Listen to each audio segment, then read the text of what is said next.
Olá, bem-vindo, bem-vinda. Essa é a nossa aula 81 do estudo básico de Espiritismo. Nessa sequência de vídeos, a gente faz o estudo inicial do Espiritismo e estudamos, então, o Livro dos Espíritos, que é o livro inicial.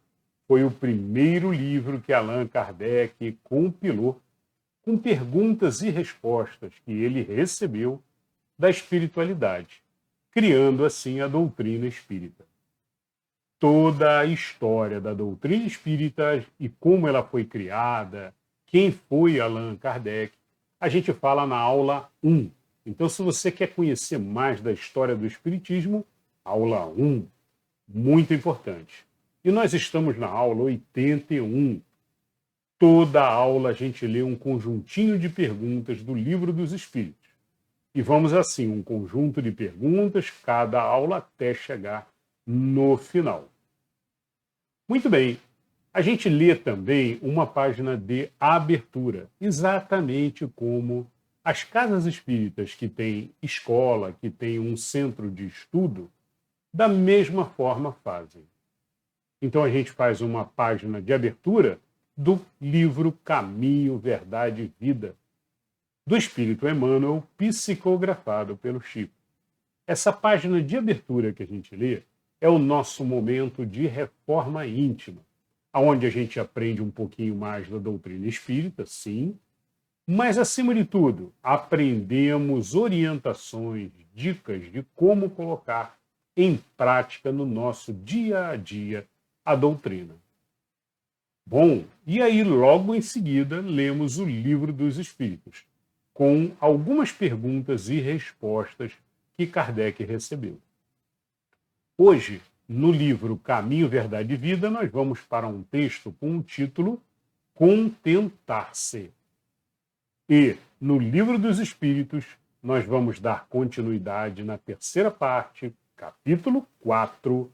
Estamos falando sobre a lei da reprodução. E, na aula de hoje, falaremos sobre casamento, celibato e poligamia. Bora lá, então. Vamos começar, então, pelo livro Caminho, Verdade e Vida, com o título de hoje, Contentar-se.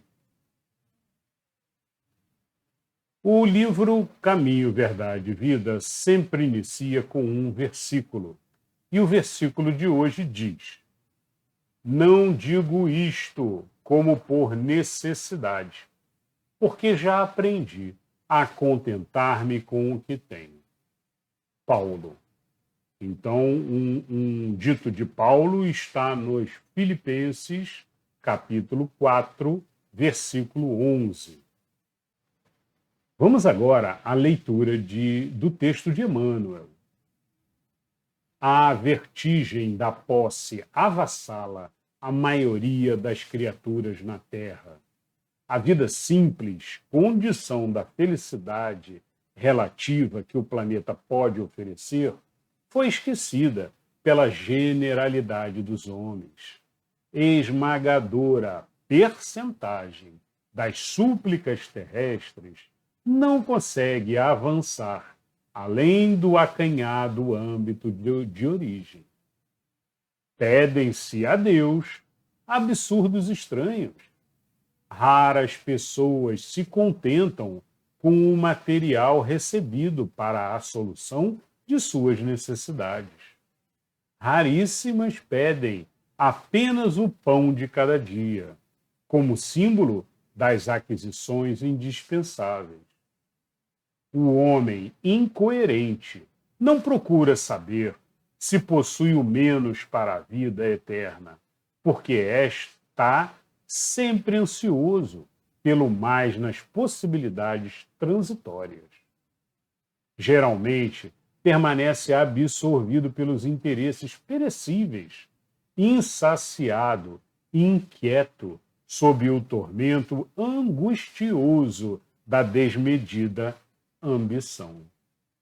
Na corrida louca para o imediatismo, esquece a oportunidade que lhe pertence, abandona o material que lhe foi concedido para a evolução própria e atira-se a aventuras de consequências imprevisíveis em face do teu futuro infinito. Se já compreendes tuas responsabilidades com Cristo, examina a essência de teus desejos mais íntimos. Lembra-te de que Paulo de Tarso, o apóstolo chamado por Jesus para a disseminação da verdade divina entre os homens, foi obrigado a aprender a contentar-se com o que possuía, penetrando o caminho de disciplinas acerbas. Estarás, acaso, esperando que alguém realize semelhante aprendizado por ti? Muito bem, belíssimo texto de Emmanuel, né? E comentando aqui o versículo de Paulo na carta aos Filipenses, capítulo 4, versículo 11, né? Não digo isto por necessidade, porque já aprendi a contentar-me com o que tenho. Esse texto também, esse versículo também, ele traz para a gente a percepção de que por menos que você tenha, não importa, eu tenho pouco, mas seja feliz com o que você tem. Contente-se com o que você tem. E contente-se com o que você tem não quer dizer necessariamente não queira mais. Não quer dizer isso. Quer dizer seja feliz e agradeça a Deus pelo que você tem. Observe todo dia ao seu redor o que você tem e agradeça. Se você tem pouco, agradeça a sua saúde, agradeça poder estar pensando, raciocinando, agradeça a vida, esse presente divino que recebemos para a nossa evolução, para o nosso crescimento, para o nosso progresso. Uma oportunidade que não pode ser jogada fora, dispensada, como comenta aqui Emmanuel, e sim aproveitada para a verdadeira evolução do homem, para verdadeiro progresso, o progresso espiritual, o progresso realmente que nos importa, que nós levamos quando nós vamos embora da matéria. E aí comenta então Paulo, a vida simples condição da felicidade relativa que o planeta pode oferecer foi esquecida. Ou seja, o planeta, o que ele quer dizer aqui? O planeta já nos dá uma felicidade por estarmos aqui, por podermos, então, aproveitar esse momento para crescimento, né? E aí ele comenta, olha, a esmagadora percentagem das súplicas, ou seja, das orações para Deus, né, não vão longe, não sobem até Deus e são descartadas. Por quê? Porque estão pedindo futilidades da matéria, estão pedindo elogios para o próprio ego, estão pedindo luxo, riqueza, quando deveriam estar agradecendo. Antes de tudo, agradecendo o essencial que possuem. Então, continua aqui Emmanuel, né? Pedem a Deus, então, absurdos estranhos. Raras pessoas se contentam com o material recebido, que foi o que comentamos, que eu comentei agora há pouco, né? Raros agradecem, de fato, e percebem o que possuem, né? Isso tem a ver muito com a positividade, com o fato de você sempre observar pelo lado positivo as coisas. Se você olha pelo lado negativo, você só vê o que está faltando. Poderia ter mais, poderia ter mais. Quando, na verdade, você deveria estar olhando o que possui e com gratidão realmente, reconhecendo isso e agradecendo constantemente a Deus. O homem incoerente não procura saber se possui o menos para a vida eterna. Então, aqui nesse trecho aqui, Emmanuel chama a atenção que, olha, a gente deveria realmente estar preocupado com o que nós precisamos para a nossa evolução espiritual. e não o que precisamos para usar aqui na matéria, nas possibilidades transitórias. Quando o Emmanuel fala aqui possibilidades transitórias, é porque nós sabemos que nós vivemos num mundo transitório, que não é o verdadeiro mundo, é um mundo passageiro, que nós viemos para cá para progredir, depois nós voltamos. E levamos o que nós levamos? Nós levamos o que nós evoluímos de consciência, na nossa consciência espiritual. Isso nós levamos. Todo o aprendizado que nós fizemos, principalmente o aprendizado ético e moral, de evolução do ser. Fazer o que é certo, reconhecer o bem perante o mal e sempre seguir em retidão, com disciplina.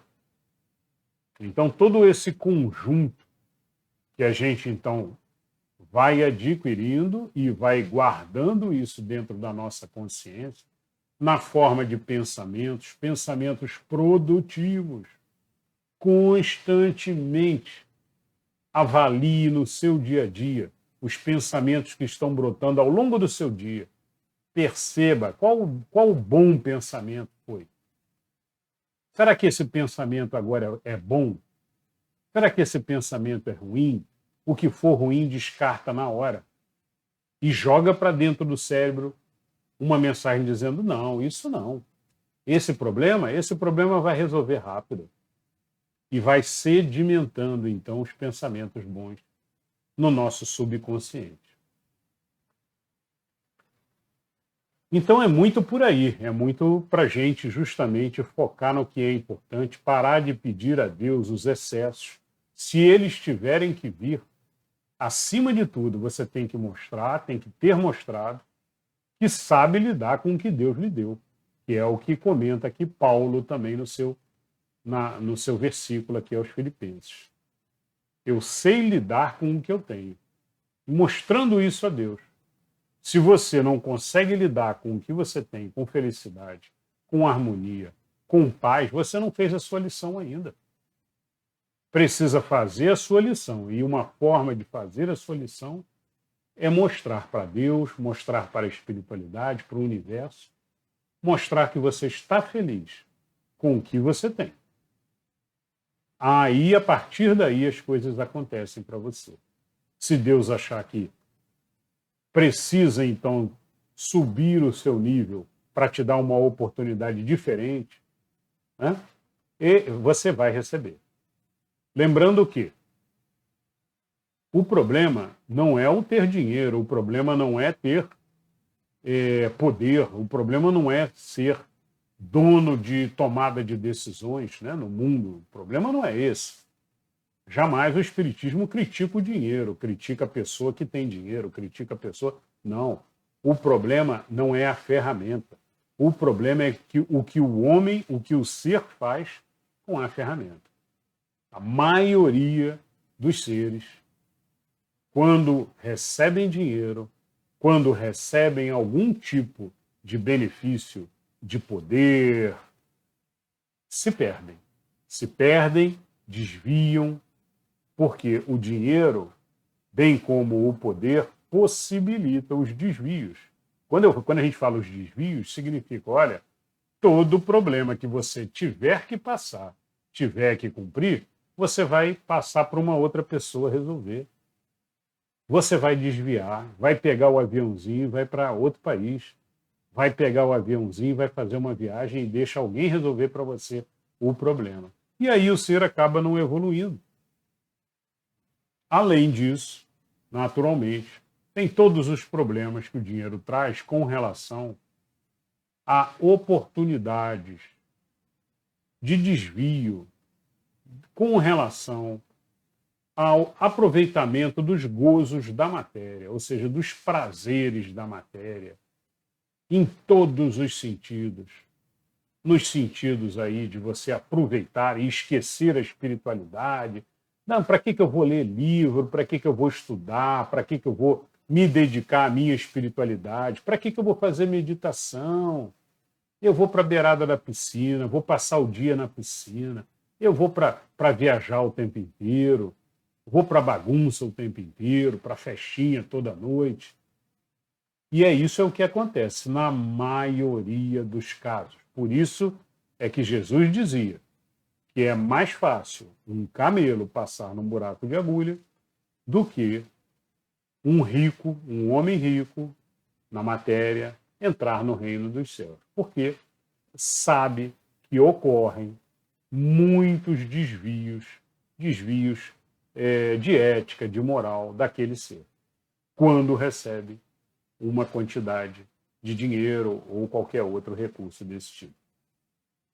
Bom, então, é isso. A gente tem que se preocupar e tem que, acima de tudo, mostrar para Deus e mostrar para a espiritualidade que sabemos fazer o dever de casa. Passamos por aquele problema com fé, com amor no coração, distribuindo o que temos com caridade, compartilhando com os outros. Essa é a forma da gente receber mais.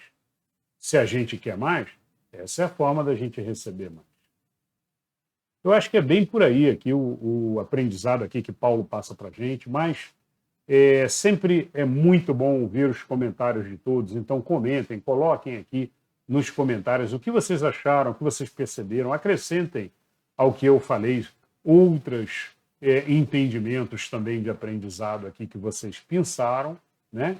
E, acima de tudo, vamos colocar no dia a dia, né? Positividade constante, constante, alegria e gratidão a Deus também. Bom, deixe seu like e inscreva-se se você não está inscrito. E vamos agora, então, para o Livro dos Espíritos de hoje. No Livro dos Espíritos de hoje, só lembrando, nós estamos na terceira parte do Livro dos Espíritos, estamos falando sobre as leis morais e estamos no capítulo 4, falando sobre a lei da reprodução. Já lemos na última aula os 3 primeiros tópicos que estão aqui embaixo, são 5 tópicos. Já falamos sobre população do globo, sucessão e aperfeiçoamento das raças e falamos sobre obstáculos à reprodução. Agora, hoje, vamos falar sobre casamento e celibato. E vamos falar também sobre poligamia, perguntas que Kardec fez sobre esses 2 temas. Nós vamos, então, da questão 695 até a questão 701. Bora lá! Questão 695. Será contrário à lei da natureza o casamento, isto é, a união permanente de 2 seres? Resposta dos Espíritos. É um progresso na marca da humanidade. E aí, tentando entender a pergunta de Kardec aqui, né?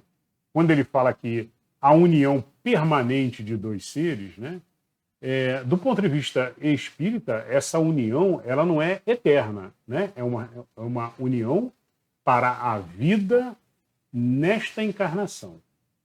A vida que estamos vivendo nesta encarnação. Então, ela não é uma união eterna. A gente sabe que somos seres independentes. Numa encarnação, nós podemos, então, nos unir, fazer um casamento com um espírito, e em outra encarnação, com outro espírito diferente. E na espiritualidade, somos irmãos todos, nos reencontramos, nos gostamos se tivemos uma boa encarnação, se nos amamos na encarnação, como temos que nos amar, a todos inclusive, né? Mas se há uma afinidade muito grande, na espiritualidade voltamos a encontrar este ser que foi nosso par, né? E podemos encarnar novamente, juntos, numa nova encarnação. Pode ser dado esta oportunidade, novamente, de uma nova união. Essa é do ponto de vista espiritual. Então, o que os espíritos comentam é um progresso na marcha da humanidade, né? Devemos entender que ele está dizendo que o casamento, a união de dois seres, né, do homem e da mulher ali, para fazer o casamento, é um progresso na marcha da humanidade. Né? Ou seja, é melhor do que se eles não tivessem se unido. Muito bem. Vamos à questão agora 696.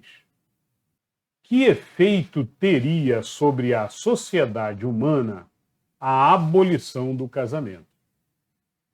Ou seja, se não existisse o casamento, e aí a resposta dos espíritos seria uma regressão à vida dos animais, por exemplo. E aí os espíritos estão aqui imaginando, olha, é a mesma coisa que viver como os animais, sem você se unir, né, com uma outra pessoa e aí viver junto com ela. Seria você estar vivendo como animais ali. Bom, e aí continuam os espíritos explicando. O estado de natureza é o da união livre e fortuita dos sexos. O casamento constitui um dos primeiros atos de progresso nas sociedades humanas, porque estabelece a solidariedade fraterna que se observa entre todos os povos, se bem que em condições diversas. A abolição do casamento seria, pois, regredir à infância da humanidade e colocaria o homem abaixo mesmo de certos animais que lhe dão o exemplo de união constante. Bom, então vejam aqui que os espíritos comentam aqui quando eles falam de casamento, eles não falam da cerimônia de casamento. A cerimônia não é o importante. O que é o importante é a união de dois seres para que possam, então, viver juntos ali durante essa vida, trocando experiências, trocando aprendizados. E não viver como animais soltos, né? Cada hora um ser com o outro. E aí seria voltar a uma época pré-histórica, onde não existia, então, uma união entre dois seres. E aí os espíritos lembram aqui que, inclusive, alguns animais mais evoluídos, na escala de evolução dos animais, né? Eles possuem um par sempre e vivem a vida toda com aquele único par. Ou seja, um macho e uma fêmea que convivem, então, se escolhem na natureza e convivem, então, a sua vida toda juntos, um apoiando o outro e ajudando o outro. Então, existem alguns animais que têm essa característica, é isso que lembram aqui os espíritos, de forma muito bonita e verdadeira. Questão 697. Está na lei da natureza ou somente na lei humana a indissolubilidade absoluta do casamento?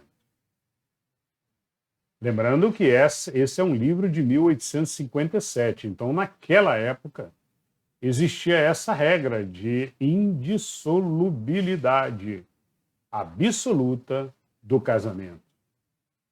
E aí a resposta dos espíritos é uma lei humana muito contrária à da natureza. Mas os homens podem modificar as suas leis. Só as da natureza são imutáveis. Então, muito interessante, porque justamente os espíritos dizem, olha, é uma lei humana, não tem nada a ver com uma lei espiritual, uma lei de Deus, não. É uma lei humana e contrária à lei da natureza. A lei da natureza não tem que forçar um ser com o outro. O Espiritismo nos fala isso e provavelmente vamos ler sobre isso mais para frente um pouquinho. Não se força a união. A união deve ocorrer por desejos comuns, por similaridade das vibrações, por afinidade de dois espíritos. A partir do momento que não há essa afinidade, não há esse mútuo direcionamento. Eles têm que ser livres para que sejam felizes e façam o seu progresso, porque às vezes um ser segura a evolução do outro. E aí que adianta estar junto, vivendo junto, sofrendo. Mas vamos ver, os espíritos devem falar isso mais para frente um pouquinho. Questão 698. O celibato voluntário representa um estado de perfeição meritório aos olhos de Deus? Resposta: não. E os que assim vivem, por egoísmo, desagradam a Deus e enganam o mundo.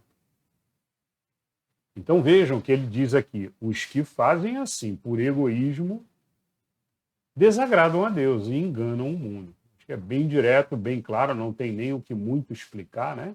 Mas eu colocaria aqui algo muito próximo, por exemplo, daquele ser que vai viver como um ermitão. Não quero contato com ninguém para não me aborrecer. Ou seja, por egoísmo próprio, né? Por saber que não quer conviver com outra pessoa.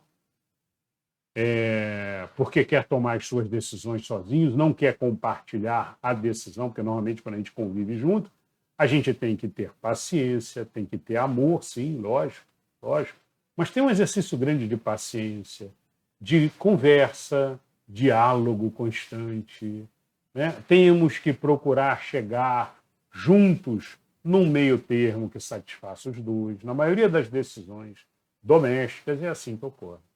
E o ser que não quer nada disso, né, se compara a um ermitão.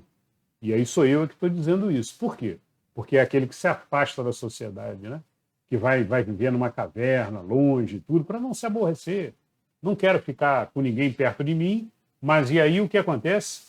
Não vai, de repente, fazer os aprendizados que deveria fazer. Ok? Bom, mas não há regra para isso, tá? Tem casos e casos, tem casos que é por egoísmo, tem outros casos que, como dizem aqui os espíritos aqui, pode ser que não seja por egoísmo, pode ser que seja por outro problema qualquer. Então não devemos jamais julgar ou considerar aqui de forma generalizada. Vamos à questão agora 699. Da parte de certas pessoas, o celibato não será um sacrifício que fazem? Com o fim de se voltarem de modo mais completo ao serviço da humanidade? E aí Kardec faz essa pergunta, justamente talvez pensando aqui que o celibato, né, possa ser uma espécie de sacrifício, né, pensando em que aquele ser poderia, então, se voltar mais ao espiritual, né, ao serviço da humanidade como um todo. Né? E aí os espíritos comentam. Isso é muito diferente. Eu disse por egoísmo. Todo sacrifício pessoal é meritório, quando feito para o bem. Quanto maior o sacrifício, tanto maior o mérito. Então, a resposta dos espíritos, perfeita e coerente com o que nós falamos agora há pouco. Olha, em cima, na resposta anterior, eles comentam: não, e os que assim vivem, por egoísmo, desagradam a Deus e enganam o mundo. Então, os espíritos colocam ali, por egoísmo. E aqui embaixo eles explicam a Kardec. Olha, nós dissemos por egoísmo.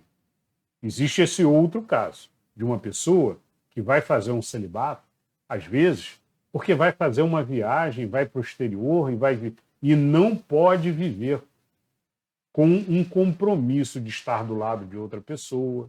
Então ela assume aquilo como uma necessidade da sua missão de vida, muitas vezes. Uma missão que tem que, às vezes, viajar constantemente, de ir para o exterior, né? Como existem vários casos aí, a gente citaria aqui, de pessoas que não casaram, mas que viveram vidas esplendorosas em nome do bem, sempre trabalhando pelo bem. E aí os espíritos comentam, quanto maior o sacrifício, neste caso, tanto maior o mérito, ou seja, karma positivo que aquele ser tem. Ganhou méritos aí, neste caso específico, tá? Então, nós já lemos em questões anteriores também, que os espíritos já comentaram, que de todas as avaliações de mérito ou não mérito, né, karma positivo ou karma negativo que está sendo gerado para o ser, né, todas essas avaliações dizem respeito também à intenção. Se a intenção é boa, mesmo que o bem não seja realizado, mas a intenção foi essa, foi fazer o bem. Então a intenção numa avaliação dessa é sempre considerada. Já lemos isso em questões anteriores aqui no Livro dos Espíritos. E aí continuam os Espíritos explicando. Não é possível que Deus se contradiga, nem que ache mal o que ele próprio fez. Nenhum mérito, portanto, pode haver na violação da sua lei. Mas se o celibato em si não é um estado meritório, outro tanto não se dá quando constitui, pela renúncia às alegrias da família, um sacrifício praticado em prol da humanidade. Todo sacrifício pessoal, tendo em vista o bem e sem qualquer ideia egoísta, eleva o homem acima da sua condição material. Então é isso, né? É a intenção que eu comentei agora há pouco, e eles comentam aqui como ideia egoísta, né? Sem qualquer ideia egoísta, ou seja, com uma intenção real de fazer o bem. Aí o sacrifício é meritório, gera karma positivo para aquele ser. Muito bom. Vamos à questão agora de poligamia. Entramos agora no tema poligamia. E vamos, então, à questão 700. A igualdade numérica que mais ou menos existe entre os sexos constitui indício da proporção em que devam unir-se? Resposta dos espíritos. Sim, porquanto tudo na natureza tem um fim. Então, a resposta à pergunta de Kardec é, olha, a gente vê que a população mais ou menos ela se equilibra, né? Em homens e mulheres, a quantidade mais ou menos igual, né? E isso tem uma razão, né? Porque imagina se nascesse um homem para cada 10 mulheres no planeta, né? Se as nossas regras aqui de reprodução fosse um homem para 10 mulheres, ou ao contrário, uma mulher e 10 homens nascendo, né? O que aconteceria, né? Então, e aí é isso que os espíritos respondem, olha, sim, com certeza, esse equilíbrio faz parte da natureza. E a natureza tem sempre um fim, tem sempre uma finalidade. Muito bem, excelente pergunta, excelente resposta, né? Deixa claro aqui para gente. Questão 701. Qual das duas, a poligamia ou a monogamia, é mais conforme à lei da natureza? Resposta dos espíritos.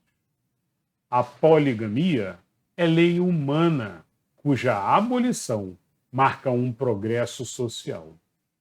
O casamento, segundo as vistas de Deus, tem que se fundar na afeição dos seres que se unem.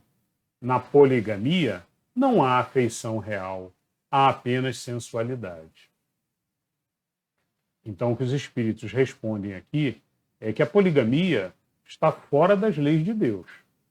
É uma regra de algumas sociedades, hoje em dia cada vez menos, né? Lembrando que o livro é de 1857. A resposta dos espíritos não muda, não muda. Mas temos que entender a pergunta de Kardec, por exemplo. Então, a lei humana A poligamia é dos humanos, é da matéria, é daqui, não é lei de Deus. O casamento, segundo as vistas de Deus, tem que se fundar na afeição. Falamos sobre isso antes um pouquinho, né? Sempre a união de dois seres, aqui encarnados, se dá pela afeição, pelo amor. Quando ele fala que a afeição é na similaridade dos gostos, das vibrações, os mesmos objetivos. Se não for assim, está errado. E ele comenta também que, olha, a poligamia, na maioria das vezes, ocorre apenas sensualidade. Né? Muito bem. E continuam os espíritos aqui explicando, tá? Ainda sobre poligamia, para encerrar aqui. Ó. Se a poligamia fosse conforme a lei da natureza, deverá ter possibilidade de tornar-se universal, o que seria materialmente impossível, dada a igualdade numérica dos sexos. Deve ser considerada como um uso ou legislação especial apropriada a certos costumes e que o aperfeiçoamento social fez que desaparecesse pouco a pouco. Então é isso. Então,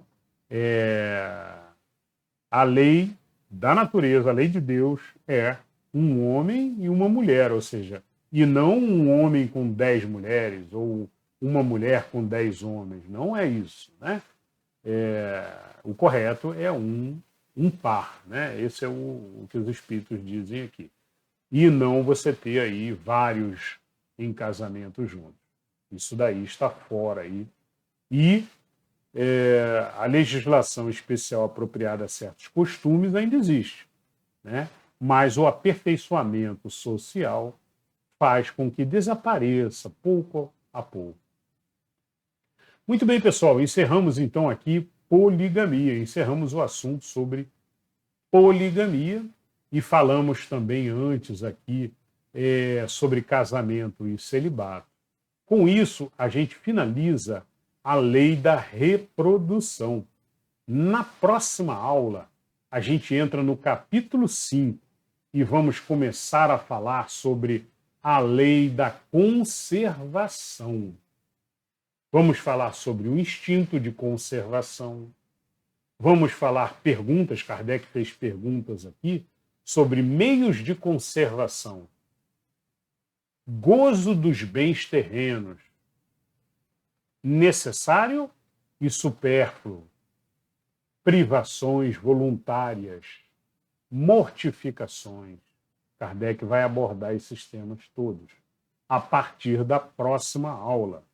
Então eu espero que vocês tenham gostado e seguimos em frente com o nosso estudo constante, porque sabemos que o que nós levamos quando nós desencarnamos é a nossa consciência espiritual, a nossa grande consciência que vai se acumulando com todo o estudo e aprendizado que fazemos.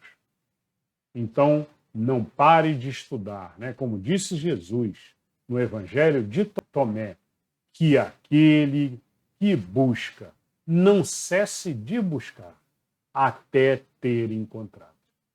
E essa é a busca constante de estudo, elevação, procura, autoconhecimento, que é o conhecimento dessa inteligência maior que temos guardadinha dentro de nós. Vamos em frente com a fé em Deus, com muito amor e com muito entusiasmo de seguir em frente com o nosso estudo. Nos vemos, então, na próxima aula. Até lá!